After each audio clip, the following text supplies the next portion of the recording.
Wow.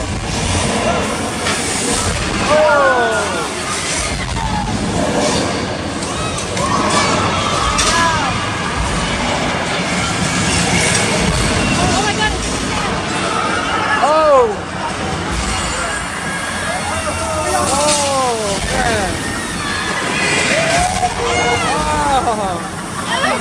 Yep. Oh, God.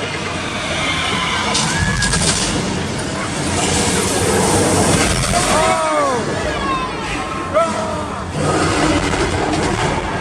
Yeah. Woo. All right, give it up for That is one of the largest and most immersive 3D experiences on the planet. It's the second biggest in the world. Now, why am I telling you about the second largest? Well, because the biggest one is Fast and Furious Supercharged. We outdid ourselves there a little bit. But Peter Jackson couldn't put that together all by himself. He had some help. The team at Lotta Digital. And the folks at Lotta, as soon as they realized they were working on King Kong, they went, oh, well, we want to be part of that. So they hid themselves in the ride. All the people in the tram car that went over the cliff who were screaming in terror, that was digital versions of the team at Lotta. That was them. They did that. That was their cameo moment. But you've heard of Lotta before, whether you know it or not, because they've won 6 Academy Awards for their work on films like King Kong, Avatar, Lord of the Rings trilogy, and the most recent one was for the live-action Jungle Book. We've also seen their work on films like Deadpool and my personal favorite, Wonder Woman. They found those really spectacular 3D images there on screen, and yes, that's part of it. But then you combine it with the motion, that makes something that's really extraordinary. Here's how we do that. You can see all of those mechanics underneath one of our trim cars. And then if you got dinosaur spit on you, the lower left-hand corner, those are water cannons. Now, if you were to walk inside that building and turn all the lights on, this is what you would see. The screens themselves are 40 feet high and 180 feet wide, and we use 16 projectors, 8 of them on each side, to bring all of those 3D images to life. Well, let's go back to our tram for a second, because you saw how that tram car fared not so well. The roof is all smashed in. As soon as our tram appeared on screen, it became more than just the studio tour. It became what's known as a picture car, like motion picture. Anytime you see a vehicle on screen, it doesn't matter if it's like a tram, a tank, a car that you would drive, it's a picture car. And it doesn't matter where you see it either, whether it's the internet, a commercial, a movie, a TV show, those all apply. A lot of times, picture cars end up more famous than the actors who are driving them. I mean, if I say like, Back to the Future or Fast and Furious, pretty good chance you're thinking about like a DeLorean or a sports car right now. So we figured here at Universal, 1, we'll jog your memory by putting a few of these cars up here on screen. 2, we'll show you a few of these vehicles in person, starting with Kit from the remake of Knight Rider. It's sitting next to the Ferrari from Magnum PI. That's a Volkswagen engine with a fiberglass Ferrari shell on top of it there.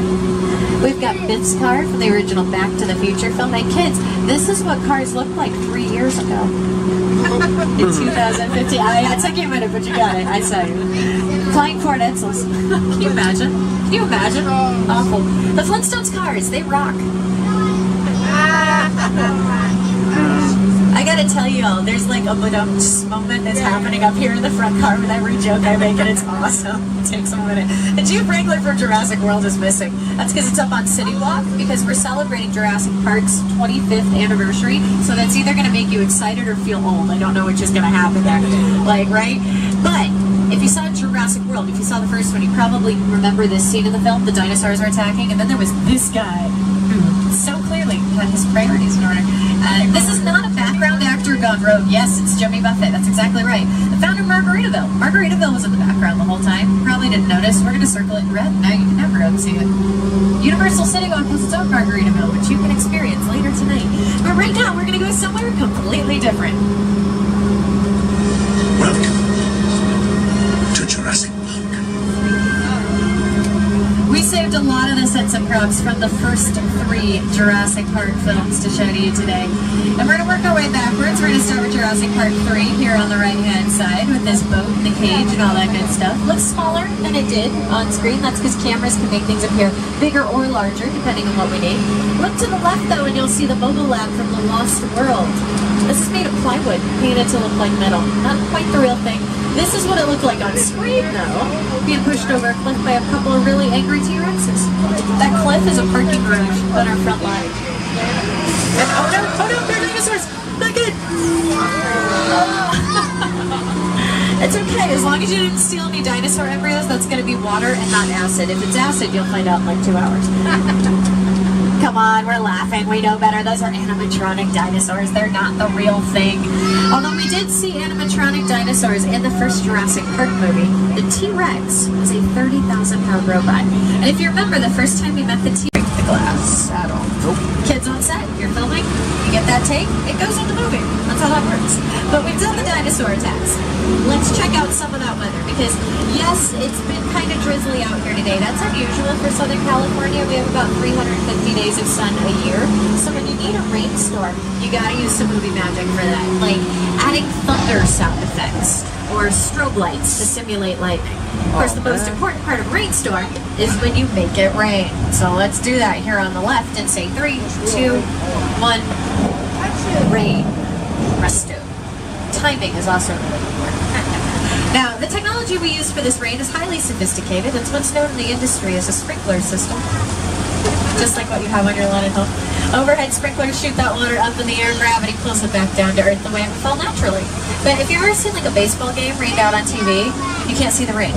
If you're looking at this through your phones or cameras, you can't, because the droplets are bigger and spaced out more than normal.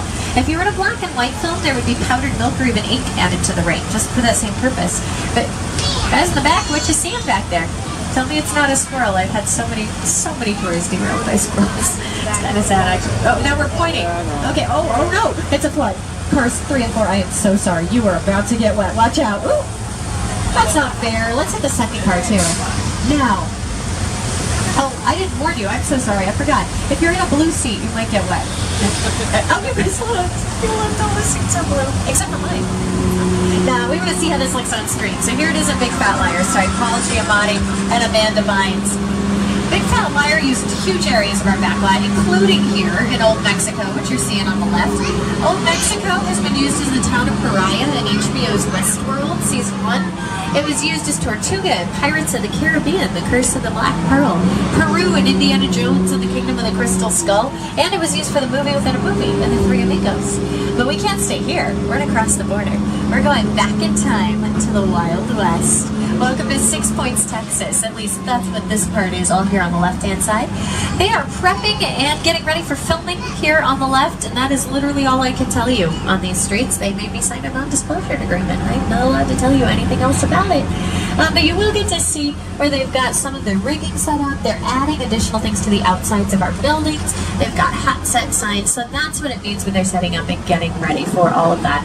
Our Western sets have been pretty popular over the years. We've seen some famous cowboys mosey up and down these streets, including folks like this guy.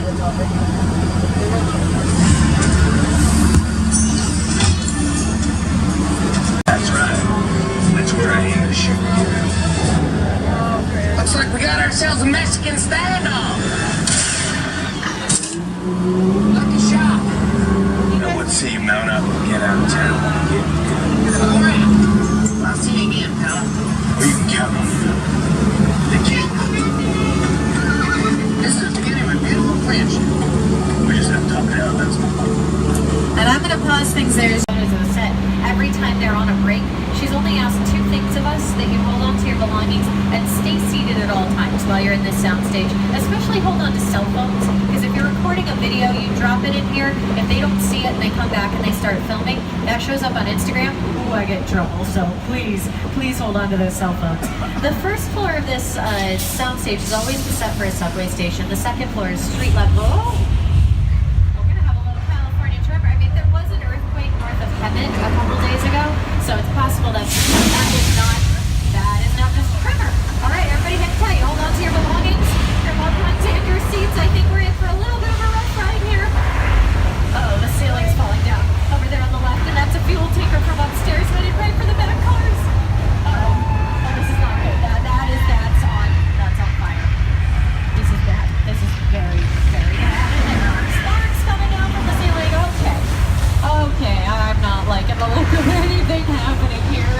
And the floor is opening up over there on the right, and I'm pretty sure there's a gas line under there. If that goes, we are all over fire. Isn't that what I signed on for today? I was here telling you about movies and TV shows, and I don't know, maybe some trivia, like Universal's film Trainwreck. Have you seen that one? No?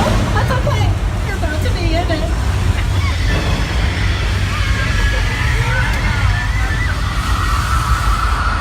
They've been promising for like 2 weeks to put a fake shark out there just to scare them. Looks like we finally did it for them. I mean, this is what you do at a movie studio when you get bored, is you play epic pranks. So, I mean, she's obviously never gonna believe that that is actually that's a real, go get out of the water, get out of the water, there's a boat right there, like swim to the boat and get out of the water before it's too, bye Felicia. I'm gonna get you guys somewhere safe, but stay seated at all times as we make our way behind these incredibly flammable barrels that we thoughtfully store next to oxygen tanks. Our last resort is that barrel, the yellow barrel at the end of the dock. It's got, wait, the shark's taking the whole pier. How is that possible? That doesn't seem like a good thing. Okay, yeah, there's sparks and fire. Oh my. This pier is on fire. That's enough to distract a shark, right? We're gonna get out of here before it comes after us. Well, you might have raised the shark, everybody. Pop quiz. Who knows what type of shark that is? Who knows? What do you think? Great white. That is exactly right. That is also a plastic shark. Plastic great white shark. There is a big difference between this shark here on the back lot and the one used in Jaws. This one works. And that is Longoria. Her neighbors were Bob and Lee. They lived in the Lilac House, got married on the front lawn here. And next door to them was Susan, played by Terry Hatcher. Now her house looks totally different than it did on the show. You'll see it here, it's the beige and stone one. Then if you look over to the right, the blue home belonged to Bree. Now Bree never opened her front door all the way, she opened about this far on the show, because our women's restroom sign is just inside that front door. It's the only working restroom on the street. So we couldn't show that to you, had to cover it up. Here's how the street looked when the housewives were in residence.